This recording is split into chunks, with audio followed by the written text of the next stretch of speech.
My name is Erica Carranza. This is my video submission for the second motion, which states, this House believes that criminal justice policy should be decided solely by technocrats.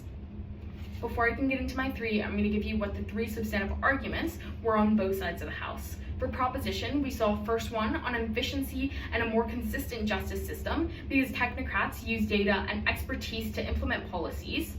The second argument is that experts are less prone to bias than politicians or the public, and this reduces the influence of radically oppressive movements, creates fairer long-term policies, and depoliticizes the justice system. And then the third substantive is that democratic systems produce structural injustice. It says that when justice is left to majoritarian rule, minority rights are trampled, and that technocracy is morally superior because it prevents popular prejudice from becoming institutional law.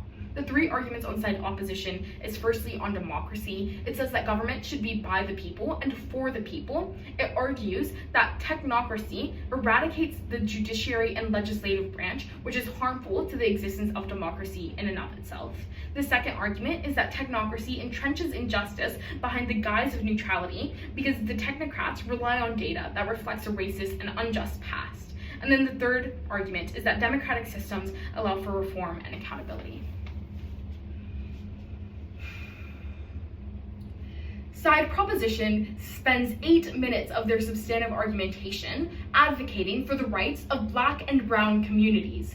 But not once during those 8 minutes did they explicitly tell you how technocratic social justice systems protect the rights of those very same communities. It's because technocratic systems entrench the racial injustices of marginalized communities we are so proud to oppose. In this speech, you're going to see three clashes on the major points of this debate and where we're winning on those clashes. But then you're also going to be seeing a world-by-world comparison. For the first clash, it's going to be on this framework. I'm going to clarify what the round has come down to in terms of framing, and then how that implicates your ballot going into the final speeches. The first thing is going to be on the burden of this round. Of course, any effective World Schools round addresses both the practical and the principle of the debate. But the difference is that this is clearly a believes motion, which means it's also, and it is at the forefront, it is a values debate. For your ballot, it means that you're going to evaluate the principle first. For opposition, that's a really clear argument on democracy, that government should be by the people and for the people.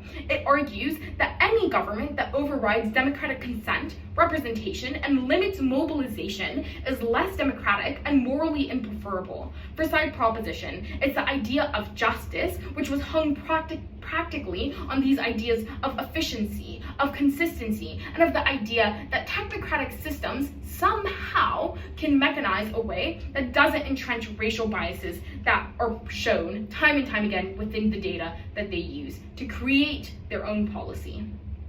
So what does this mean for the practical level? It means that proposition had to either prove that the efficiency and consistency of a technocratic justice system outweighed the principle of democracy, or that their practical arguments allowed them to access the principled ground and structure a more democratic or just world. It's at the point in which they failed both of these grounds that you can already float the principle to our side of the House. But mind you, that all of this is coming from framing. The second thing here is a clarification and a strategic error for their side of the House.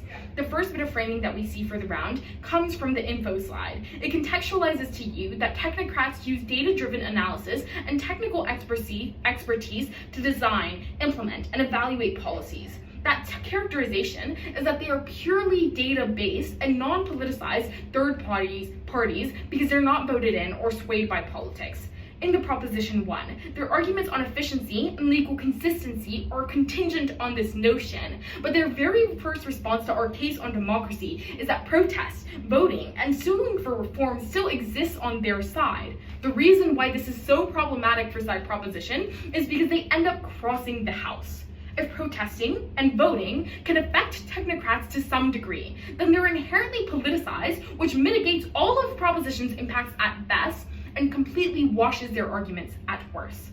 The framing that you evaluate the round under is one where technocrats are always outside the mobilization of the people because they're not affected by protests, boycotts, voting, impeachment, and even legal cases. This model is probably most charitable for both sides and most consistent with framing from both the info slide, the P1, and the O1. But the most important part of how the debate is going to be framed, or how it was framed in the beginning half of this debate, was the idea of where justice actually comes from. Does it come from the top down, where technocrats decide policy, implement the policy, and then enforce it on the people, or does it happen from the bottom up, where the people advocate for certain kind of legislation, the legislative branch then creates and implements that policy, the judicial branch then checks that policy, evaluates it, and upholds it. At the end of the day, you're going to prefer the side that gives the most amount of power to the people because that's where the most democratic checkback happens. But that brings us to our first clash on justice. Second clash on justice. For proposition, it was the idea that technocrats ensure efficiency and consistency, which meant that justice happened at 1, a higher scale, and 2, at a faster rate. For opposition, it meant that justice required democracy because injustice cannot be prevented or reversed without bureaucracy, the branches of the government, and input from the people. The weighing there is that proposition wins that justice on their side of the house is more efficient, which means that they get through cases at a quicker rate. But the argument is that efficiency comes at the cost of quality and justice and democratic checkback. Proposition's argument hinges on the fact that technocrats operate outside of bureaucracy, and they're not influenced by fluid social beliefs or politics. But that means two things. One, that the policy designed and implement will be based off of racially oppressive trends, such as in the United Kingdom, where Black people are 9 times more likely to be pulled over or to be incarcerated than white people. In Canada, where Indigenous people make up 5% of the population, but over 30% of the prison population. And in New Zealand, where Maori people represent over 50% of the prison population, but only 17% of their general population. That results in policy that replicates racial profiling. People are arrested not for committing crimes, but for living in a neighborhood that is labeled dangerous by historical bias. It looks like what happens in North, where areas marked high risk for youth crime are often mapped onto North African immigrant communities. It looks like technocratic policies like Compass in the United States, where they assign risk scores for recidivism used to determine bail or sentencing length. They rely on inputs like prior arrest, zip code, or education level, which correlates heavily with race and poverty, not actual risk. You weigh the quality of justice and democracy over the efficiency of government in oppressing its people. The third clash then is reform and accountability. The clash addresses the fact that both sides of the house contain injustice, but explains that the delta is which side is better equipped to address and combat this injustice.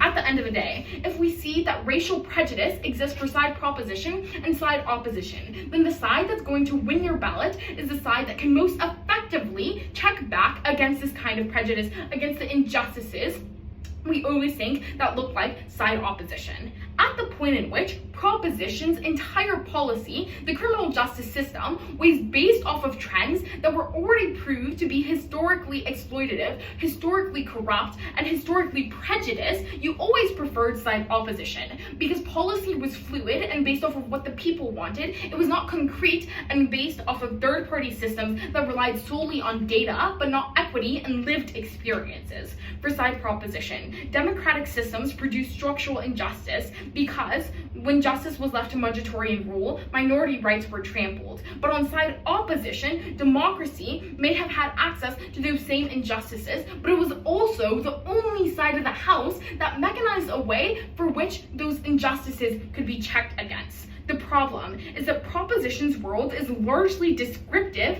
where our side builds in mechanisms for reform, mechanisms that are inherent to democracy and that cannot be accessed by a technocratic justice system. Democracy gives people the tools to fight back, whereas technocracy freezes injustice in place. It is for the Black and Brown communities in the United Kingdom, in New Zealand, in Australia, in France, and in the United States that we are so proud to oppose this motion. Thank you.